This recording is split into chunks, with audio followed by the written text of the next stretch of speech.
दोस्तों, हमारे भारत के हॉन्टेड प्लेसेस की जब बात होती है तो उसमें भानगढ़ किले का नाम सबसे ऊपर आता है। राजस्थान में मौजूद इस 500 साल पुराने किले का लोगों में कुछ ऐसा खौफ है कि यहाँ पर लोग दिन में भी जाने से कतराते हैं और यहाँ तक कि कहा जाता है कि रात के समय में जो कोई भी इस किले में जाता है वो फिर कभी भी वापस लौटकर नहीं आता।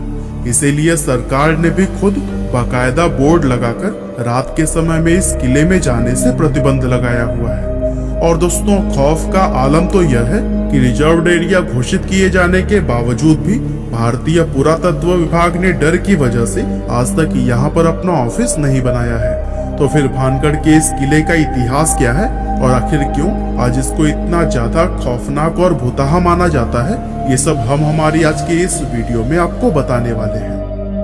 दोस्तों, भानगढ़ के इस किले का निर्माण आमेर के शासक राजा भगवान दास ने सन 1573 में अपने छोटे बेटे माधो सिंह के लिए करवाया था। उस समय यह किला पूरी तरह से खुशहाल हुआ करता था और इस किले के अंदर व इसके चारों तरफ लोगों की घनी आबादी रहा करती थी। लेकिन फिर अचानक एक ऐसी अनहोनी हुई जिससे कि इस किले की खुशियां हमेशा के लिए खत्म हो गई और एक समय खुशहाल नजर आने वाला यह विशाल किला एक भुतहा जगह में बदल गया। लोगों के मन में इस किले का ऐसा खौफ बैठ गया कि उन्होंने इसे छोड़ना शुरू कर दिया, जिसका नतीजा यह हुआ कि यह किला और इसके आसपास का इलाका पूरी तरह से वीरान हो गया। यहाँ तक कि आज भी ये किला सैकड़ों सालों से इसी तरह से वीरान पड़ा हुआ है, जो कि दिखने में बेहद ही खौफनाक नजर आता है।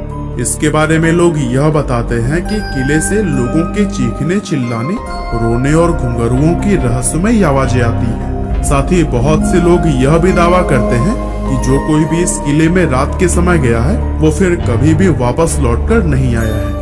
और यही वजह है कि दिन में भी बहुत कम लोग ही इस किले के अंदर जाने की हिम्मत कर पाते हैं।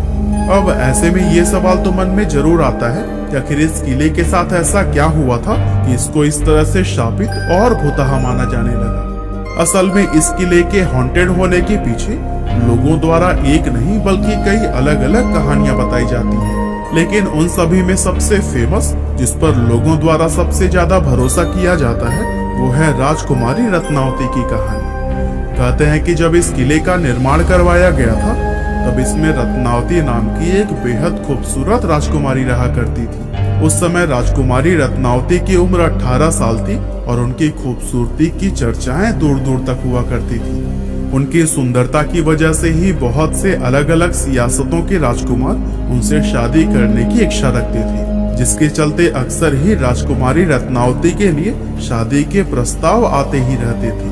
लेकिन राजकुमारी ने तब तक किसी के भी प्रस्ताव को स्वीकार नहीं किया था। अब एक बार राजकुमारी अपनी कुछ सहेलियों के साथ खरीदारी के लिए बाजार गई हुई थी और बाजार में वो इत्र की एक दुकान पर रुकी और वहां से अपने लिए इत्र खरीदने लगी। इतने में ही उस दुकान से कुछ दूरी पर खड़े सिंघिया सेवड़ा नाम के एक व्यक्ति की नजर राजकुमारी पर पड़ी। सिंघिया सेवड़ा उसी राज्य का रहने वाला था और वो काले जादू का महारथी माना जाता था।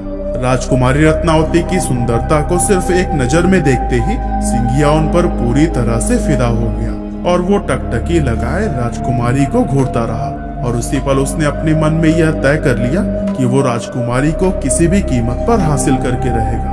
अब चूंकि वो तंत्र मंत्र और काला जादू जानता था, इसीलिए उसने राजकुमारी के पसंद किए हुए इत्र की बोतलों में से एक बोतल चुपके से उठाई और उस बोतल पर कुछ तंत्र मंत्र करके उसे धीरे से वापस उसी जगह पर रख दिया। असल में वो अपने तंत्र विद्या की मदद से राजकुमारी को अपने वश में करना चाहता था और उसका ये प्लान काफी हद तक सफल भी हो गया, क्योंकि राजकुमारी ने उसे इत्र के साथ छेड़छाड़ करते हुए देखा भी नहीं था। और फिर राजकुमारी इत्र की शीशी लेकर अपने किले की तरफ वापस जाने लगी। साथ ही सिंघिया सेवड़ा भी छिप छिप कर राजकुमारी का पीछा करने लगा। हालांकि अभी राजकुमारी सिर्फ कुछ दूर पहुंची ही थी, तभी उनकी एक सहेली ने उन्हें बताया कि एक अनजान व्यक्ति ने इत्र की शीशी पर तंत्र मंत्र किया हुआ है। असल में राजकुमारी की उस सहेली ने सिंघिया सेवड़ा को इत्र की शीशी पर काला जादू करते हुए देख लिया था, लेकिन वो डर की वजह से दुकान में कुछ भी नहीं बोल पाई थी। अब राजकुमारी को जैसे ही काले जादू की बात पता चली तो उन्होंने वो इत्र की शीशी रास्ते में पड़े हुए एक विशाल आकार के पत्थर पर दे मारी। पत्थर पर पड़ते ही वो शीशी टूट गई और सारा इत्र उसी पत्थर पर बिखर गया। और दोस्तों, इस तरह से इत्र पर किया गया वो काला जादू उस पत्थर में आ गया, जिसके बाद से वो पत्थर खुद ब खुद लुढ़कते हुए सिंघिया सेवड़ा की तरफ बढ़ने लगा। दरअसल सिंघिया ने उस इत्र पर ऐसा जादू किया था कि जो भी कोई उस इत्र को लगाता वो खुद ही उस तांत्रिक सिंघिया की तरफ खींचा चला आता। और चूंकि वो इत्र पत्थर पर लग गया था, इसीलिए वो पत्थर तेजी से उसकी तरफ ही बढ़ने लगा और पत्थर ने लुढ़कते हुए उस तांत्रिक सिंघिया को कुचल दिया, जिससे कि उसकी मौत हो गई। लेकिन मरने से पहले सिंघिया सेवड़ा ने यह शाप दे दिया कि राजकुमारी समेत इस किले में रहने वाले सभी लोग जल्द ही एक दर्दनाक मौत मरेंगे और उनकी आत्माएं हमेशा के लिए इस किले में भटकती रहेंगी। इस हादसे के कुछ ही समय बाद भानगढ़ और उसके करीबी राज्य अजबगढ़ के बीच में एक युद्ध छिड़ गया था। और दोस्तों, अजबगढ़ की सेना बहुत ही ज्यादा शक्तिशाली थी, जिसके चलते उनके सिपाही भानगढ़ के किले में घुस गए और किले में मौजूद हर एक पुरुष, महिला और यहाँ तक कि बच्चों को भी मौत के घाट उतार दिया, जिसमें कि राजकुमारी रत्नावती भी नहीं बच पाई थी। और दोस्तों, कहते हैं कि इस खतरनाक कत्लेआम के बाद से ही यह किला शापित हो गया था और उस नरसंहार में मारे गए मासूम लोगों की आत्माएं किले के अंदर ही भटकने लगी थी। दरअसल किले के आसपास रहने वाले लोगों को अंदर से अजीब अजीब आवाजें आती थी और साथ ही किले की तरफ जाने वाले लोगों के गायब होने की घटनाएं भी अक्सर सुनने को मिलती रहती थी। और दोस्तों, इन सभी चीजों के चलते ही किले के आसपास रहने वाले लोगों ने भी अपनी बस्तियां छोड़कर दूसरी जगह पर रहना शुरू कर दिया और देखते ही देखते यह किला और इसके आसपास का इलाका पूरी तरह से वीरान हो गया। इसके अलावा दोस्तों, इस किले के भुतहा होने के पीछे एक और कहानी यह भी बताई जाती है कि जिस समय यह किला बनाया जा रहा था, तब इस किले की जमीन के पास ही बाबा बालकनाथ नाम के एक साधु रहा करते थे।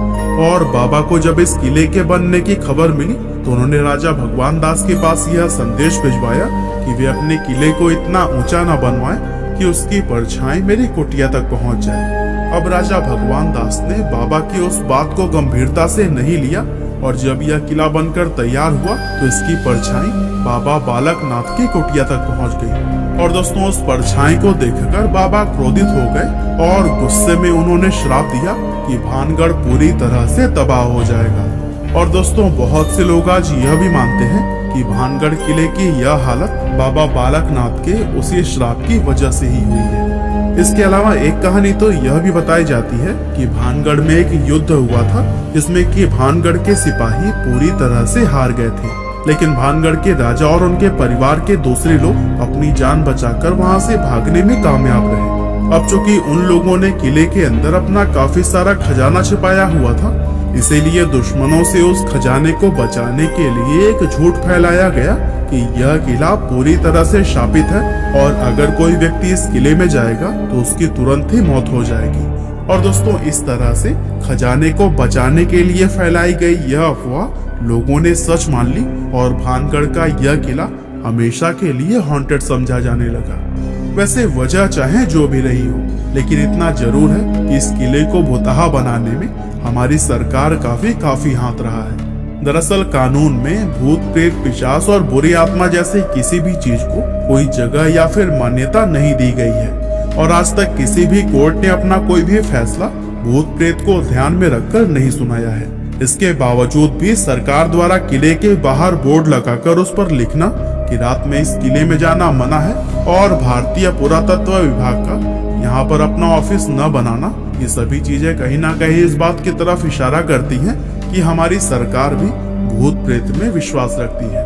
और दोस्तों सोचिए, जब सरकार की तरफ से ही ऐसे कदम उठाए जाएंगे तो फिर जाहिर सी बात है कि आम लोग तो इस किले को सच में ही शापित समझेंगे। वैसे आपको क्या लगता है, ये किला सच में भूतहा है या नहीं, और क्या आप लोग भूत प्रेत आदि में विश्वास रखते हैं? हमें कमेंट करके जरूर बताइएगा। आपका बहुमूल्य समय देने के लिए बहुत बहुत धन्यवाद।